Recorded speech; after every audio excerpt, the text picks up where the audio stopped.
विद्यार्थियों को अपराधों से बचाओ तो योग की शरण में आओ।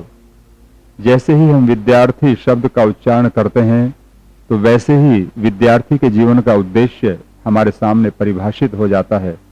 विद्यार्थी शब्द का अर्थ है विद्या का पिपासु, अर्थात उसके जीवन का लक्ष्य ही केवल विद्या अध्ययन है, इससे भिन्न और कुछ भी नहीं। लेकिन आज विद्यार्थी अपने नाम को सार्थक नहीं कर रहे हैं। वे विद्याध्ययन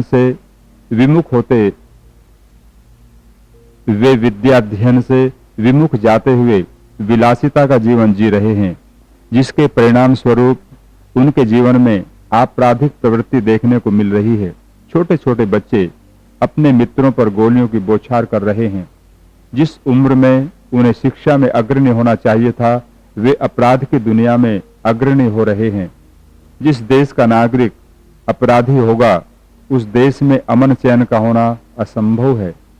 किसी भी देश का भविष्य वहां के नागरिक ही होते हैं, जो राष्ट्र को उन्नति के शिखर पर ले जाने का जज्बा रखते हैं।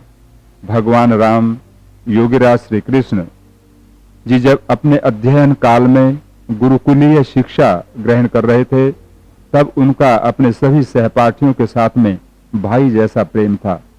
छोटे बड़े का भेदभाव नहीं था, सभी एक विद्यार्थी का जीवन व्यतीत कर रहे थे।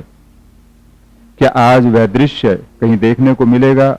नहीं, क्योंकि गुरुकुलों में गुरुकुलीय शिक्षा के साथ साथ संस्कार भी दिए जाते थे, जिससे सभी छात्र सुसंस्कृत एवं राष्ट्रभक्त होते थे।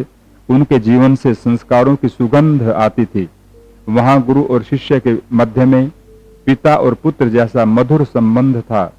कोई भेदभाव नहीं होता था। शिक्षा अर्थ की भावना से नहीं, सेवा की भावना से दी जाती थी।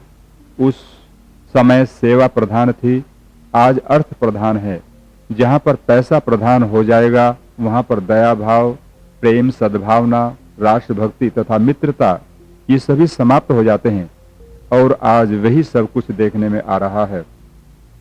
बच्चों को शिक्षा के साथ साथ संस्कार भी देने चाहिए, तभी बच्चों में दया और प्रेम की भावना आएगी।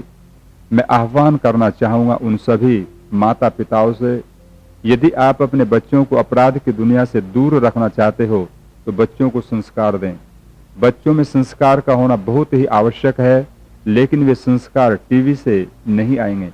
वे संस्कार मिलेंगे माता पिता के जीवन से, क्योंकि बच्चों में वे ही संस्कार आते हैं जो माता पिता में विद्यमान होते हैं। यदि आप अपने बच्चों में अच्छे संस्कार देना चाहते हो तो आपको भी योग की शरण में आना होगा, तभी आपके परिवार में जन्म लेने वाले बच्चे भी संस्कारवान होंगे। हमने बच्चों को संस्कारवान एवं राष्ट्रभक्त बनाने के लिए योग में कुछ शोध किया है, जिससे बच्चों में संस्कार आए और उनके जीवन में मानवता, सहृदयता, दया, प्रेम की भावना का उद्भव हो। क्योंकि योगाभ्यास करने वाला व्यक्ति आत्मिक भाव में ही जीवन जीता है और सभी प्राणियों में अपने जैसी जीवात्मा को देखने का सद्जान उसमें प्रतिभाषित होने लगता है और यहीं से मानवता का उद्भव होता है। हम उन सभी योगाभ्यासों एवं प्राणायामों की विशद जानकारी यहाँ पर दे रहे हैं।